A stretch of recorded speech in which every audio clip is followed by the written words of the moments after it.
خصوصاً علی افضلہم وخاتم النبیین محمد الامین وعلی آلہ وصحبہ اجمعین. اما بعد فاعوذ باللہ من الشیطان الرجیم. بسم اللہ الرحمن الرحیم. الہکم الہ واحد، سن لو تمہارا الہ اور معبود ایک ہی الہ ہے. لا الہ الا هو الرحمن الرحیم، اس کے سوا کوئی الہ نہیں ہے، اور وہ رحمان ہے اور رحیم ہے. اب جو آیت آ رہی ہے اس کے پڑھنے سے پہلے ایک بات سمجھ لیجئے کہ یہ جو اب 22 رکوعوں کا مضمون ہم پڑھ رہے ہیں، مجھے یہ بات آج شروع میں واضح کرنی چاہیے تھی. اس میں ترتیب کیا ہے؟ میں پہلے عرض کر چکا ہوں کہ پہلے 18 رکوعوں کی تقسیم ورٹیکل کی ہے ہم نے. 18 کو 4 رکوع ادھر، 10 درمیان میں، پھر 4 ادھر. یہاں اب چلے گی ہاریزونٹل تقسیم، افقی تقسیم. اور اس کی بھی شکل کیا ہے کہ 4 مضامین ہیں کہ جو تانے بانے کے ساتھ بنے ہوئے ہیں، یا 4 لڑیاں ہیں مضمون کی کہ جن کو بٹ کر رسی بنا دیا گیا. وہ 4 مضامین کیا ہیں؟ مسلمانوں سے خطاب میں ان کے لیے عبادات اور احکام اور شرائع، یہ واجب ہے، یہ کرنا ہے، یہ حلال ہے، یہ حرام ہے، نماز فرض ہے، روزہ فرض ہے، وغیرہ وغیرہ. اور 2 لڑیاں جہاد، جہاد بالمال، جہاد بالنفس. جہاد بالنفس کی آخری انتہا قتال ہے، جہاں انسان نقد جان ہاتھ پر رکھ کر، ہتھیلی پر رکھ کر میدان میں حاضر ہو جاتا ہے. جو جنگ میں گیا اس نے اپنے آپ کو موت کے لیے پیش کر دیا، بچ کر آ جائے تو بونس ہے. اس اعتبار سے یہ 4 جڑیں. شریعت کو 2 حصوں میں تقسیم کیجئے، عبادات اور پھر بقیہ احکام شریعت، معاملات، جن میں خاص طور پر شوہر اور بیوی کا تعلق جو ہے وہ سب سے اہم ہے. لہذا اس صورت میں آپ دیکھیں گے تفصیلی احکام آئیں گے آئلی قوانین کے ضمن میں. دوسری طرف جہاد بالمال یعنی انفاق، اللہ کی راہ میں خرچ کرنا، اور جہاد بالنفس جس کی آخری منزل قتال. اب یہ 4 لڑیاں اس طرح سے ہیں، فرض کیجئے ایک لال لڑی ہے، ایک پیلی ہے، ایک نیلی ہے، ایک ہری ہے. ان کو بٹ دیا گیا ہے. جب ایک طرف سے دیکھیں گے تو کٹا پھٹا نظر آئے گا رنگ. لال نظر آیا، پھر پیلا نظر آیا، پھر نیلا نظر آیا، پھر ہرا، پھر لال، پھر نیلا، پھر پیلا، پھر ہرا. تو ایسا معلوم ہوگا جیسے کٹے پھٹے ہیں مضامین. لڑیاں کھول دیجئے، معلوم ہوگا ایک لڑی وہ بھی بڑی مسلسل ہے، جہاد بالمال کی. ایک لڑی ہے جہاد بالنفس یعنی قتال کی. ایک لڑی ہے جو عبادات کی. ایک لڑی ہے معاملات کی اور شریعت کے احکام کی. یہ 4 لڑیاں، اور یہ تانے بانے کی طرح بنی ہوئی ہیں، لیکن اسی بنتی میں بہت بڑے حسین پھول موجود ہیں. طویل آیات اور طویل آیات، عظیم ترین آیات قرآن مجید کی، ان میں سے اب ایک آیت یہاں آ رہی ہے. اس کو میں نے عنوان دیا ہے آیت الآیات. ان فی خلق السماوات والارض واختلاف اللیل والنہار والفلک التي تجری فی البحر بما ينفع الناس وما انزل اللہ من السماء من ماء فاحیا به الارض بعد موتها وبث فيها من كل دابة وتصریف الرياح والسحاب المسخر بین السماء والارض لآیات لقوم یعقلون. اتنے فینومینا آف نیچر کسی ایک آیت میں جمع نہیں ہے قرآن. اللہ تعالیٰ تمام فینومینا آف نیچر کو اپنی آیتیں قرار دیتا ہے. آسمان اور زمین کی تخلیق، رات اور دن کا الٹ پھیر مختلف جگہوں پر، اور یہ جو ستارے ہیں اور یہ جو بھی نباتات ہیں زمین کی، ان میں سے آیتیں ہی آیت. لیکن ان آیت الآیات کو جس طرح یہاں ایک آیت میں سمویا ہے، یہ حکمت کا ایک بہت بڑا پھول ہے، بہت بڑا پھول جو ان 4 لڑیوں کی بنتی کے اندر آ گیا ہے. یقیناً آسمان اور زمین کی تخلیق میں، اور رات اور دن کے الٹ پھیر میں، اور اس جہاز میں یا کشتی میں جو چلتی ہیں سمندر میں یا دریاؤں میں، وہ سامان لے کر جو لوگوں کو نفع دیتا ہے، بما ينفع الناس وما انزل اللہ من السماء من ماء، اور اس پانی میں کہ جو اللہ نے اتارا ہے آسمان سے، فاحیا به الارض بعد موتها، اور پھر اس سے وہ زندہ کر دیتا ہے زمین کو اس کے مردہ ہو جانے کے بعد. بے آب و گیا زمین پڑی تھی، بارش ہوئی ہے، اسی میں سے رویدگی آ گئی ہے. وبث فیہا من کل دابہ، اور یہ تمام حیوانات اور چرند اور پرند جو اس کے اندر پھیلا دیے گئے ہیں. وتصریف الریاح، اور یہ ہواؤں کا چلنا جو ہے، کبھی پروا چل رہی ہے، کبھی پچھمی چل رہی ہے، کبھی مشرق سے آ رہی ہے، کبھی مغرب سے آ رہی ہے، تصریف الریاح ہے۔ والسحاب المسخر بین السماء والارض، اور ان بادلوں میں کہ جو معلق کر دیے گئے آسمان اور زمین کے درمیان، لآیات لقوم یعقلون، ان سب میں آیات ہیں، نشانیاں ہیں ان لوگوں کے لیے جو عقل سے کام لیں۔ ان کو دیکھو اور ان کے خالق کو، مدبر کو پہچانو۔ آیات ہے، اور ان کے آیات کے پہچاننے کا جو عملی نتیجہ نکلنا چاہیے، اور جس کو عام طور پر لوگ نہیں پہنچ پاتے جس تک، اب اگلی آیت میں اس کا تذکرہ ہے۔ نتیجہ تو نکلنا یہ چاہیے کہ پھر محبوب اللہ ہی ہو، شکر اسی کا ہو، اطاعت اسی کی ہو، عبادت اسی کی ہو۔ جب سورج میں کچھ نہیں، یہ تو اللہ نے اس کو بنایا ہے، یہ حرارت جو ہے اللہ نے دی ہے، چاند میں کچھ نہیں، ہوائیں چلانے والا کوئی وہی تو ہے۔ تو اب کسی شے کے لیے کوئی شکر نہیں، کسی شے کے لیے کوئی عبادت نہیں، کوئی ڈنڈوت نہیں، کوئی سجدہ نہیں، بلکہ صرف اللہ کے لیے، اور وہی مطلوب و مقصود بن جائے، وہی محبوب ہو۔ لا محبوب الا اللہ، لا مقصود الا اللہ، لا مطلوب الا اللہ۔ جن لوگوں کی یہاں تک رسائی نہیں ہو جاتی، وہ لوگ کسی اور شے کو اپنا محبوب و مطلوب بنا کر اس کی پرستی شروع کر دیتے ہیں۔ خدا تک نہیں پہنچے، اپنے نفسی کو معبود بنا لیا، جو یہ کہے کر رہے، معبود تو ہو گیا۔ ارأیت من اتخذ الہہ ہواہ، اپنے قوم کو معبود بنا لیا، قوم کی برتری کے لیے اور قوم کی سربلندی کے لیے جانے بھی دے رہے، وطن کو معبود بنا لیا۔ اس حقیقت کو علامہ اقبال نے سمجھا ہے، اس دور کا سب سے بڑا بت وطن ہے۔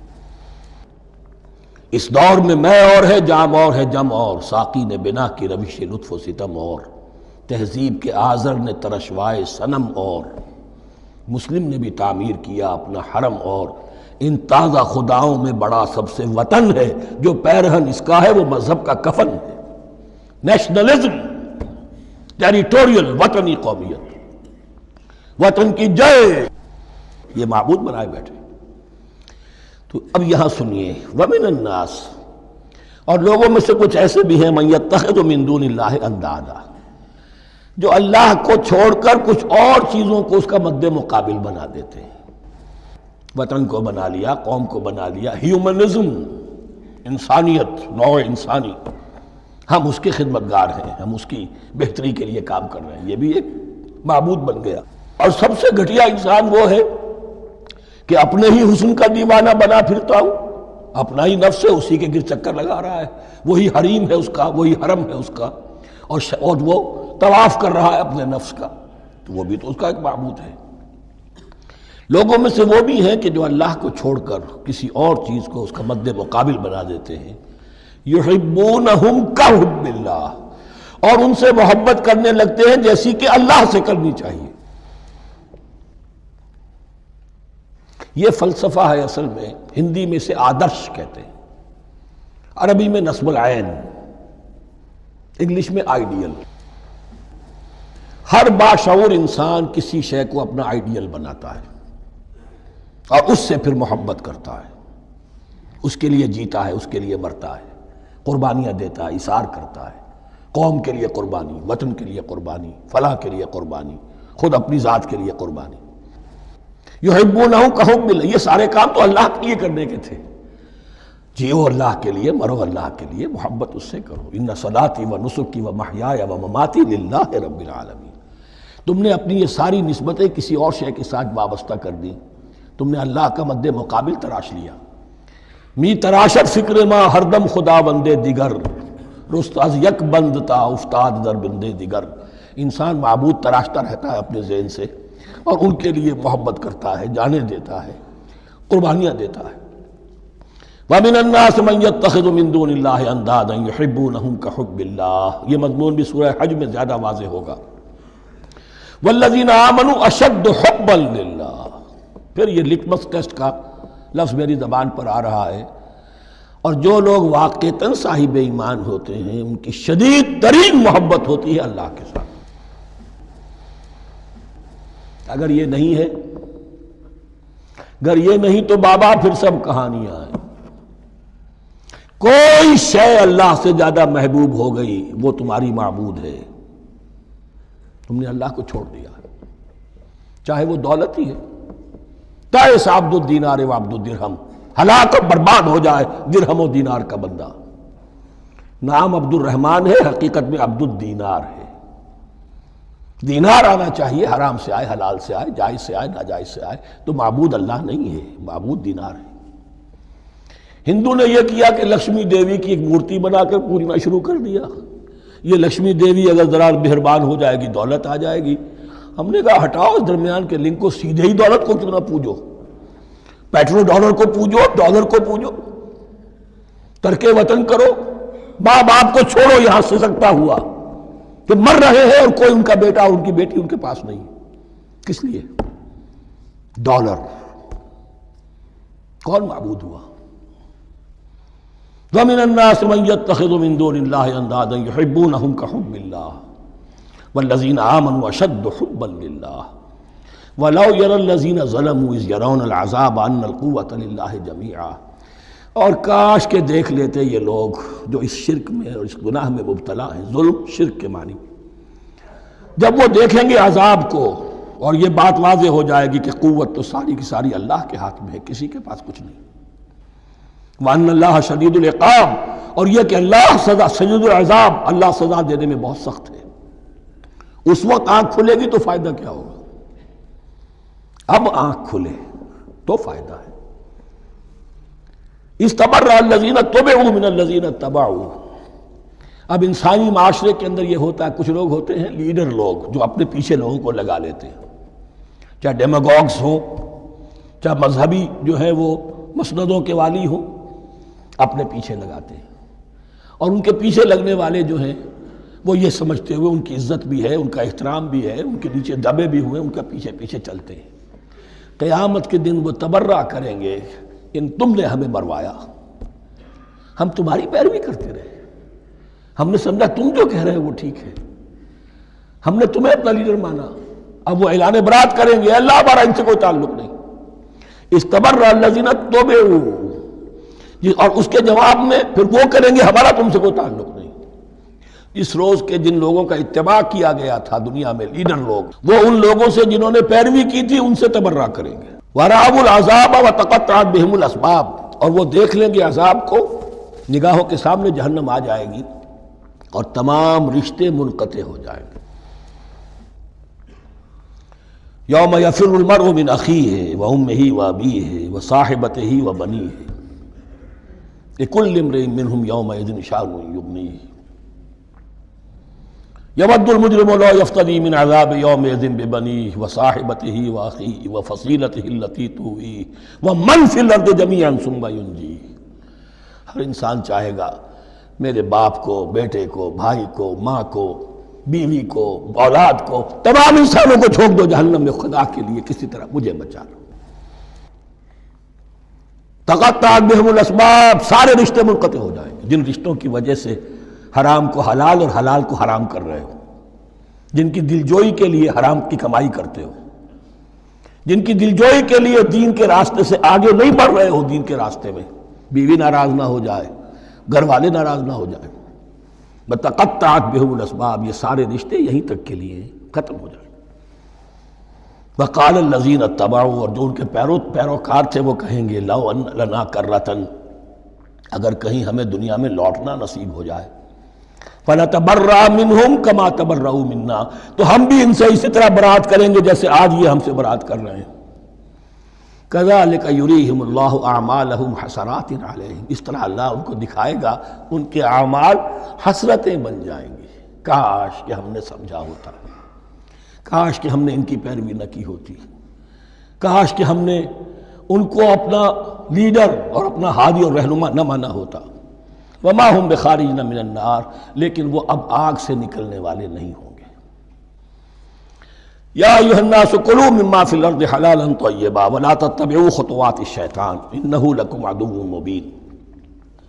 اے لوگو، زمین میں جو کچھ حلال اور طیب ہے، حلال ہے اور پاک ہے، صاف ستھری چیز اور حلال چیز، وہ کھاؤ، اور شیطان کے نقش قدم کی پیروی نہ کرو. انہ لکم عدو مبین، یقیناً وہ تمہارے لیے کھلا دشمن ہے۔ یہ بحث اصل میں کھلے گی سورہ انعام میں جا کر۔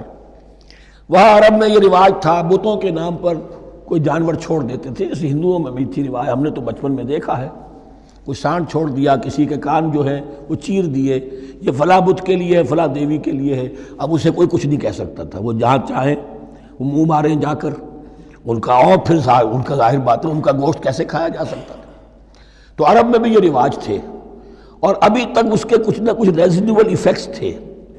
آباء و اجداد کی جو رسمیں چلی آ رہی ہوں وہ آسانی سے جو ہے وہ چھوٹتی نہیں ہیں، کچھ نہ کچھ اثرات رہتے ہیں، جیسے آج تک ہمارے ہاں ہندوانہ اثرات موجود ہیں۔ تو ایسے لوگوں سے کہا جا رہا ہے کہ یہ تمام حرمتیں جو تمہارے ان لوگوں نے مشرکین نے بنا لی تھی، یہ جانور حرام، یہ جانور حرام ہو گیا، اسے فلاں کے نام پر نامزد کیا ہے، اس اونٹ کی جو ہے اتنی اونٹنیوں کے ساتھ جفتی ہو چکی ہے، اب بس اس کو خالی کر دو، چھوڑ دو، نہ اس کے اوپر سواری کی جائے گی اور نہ اس کا گوشت کھایا جائے گا۔ یہ کوئی نہیں ہے، جو چیز حلال ہے اصلاً اور طیب ہے کھاؤ۔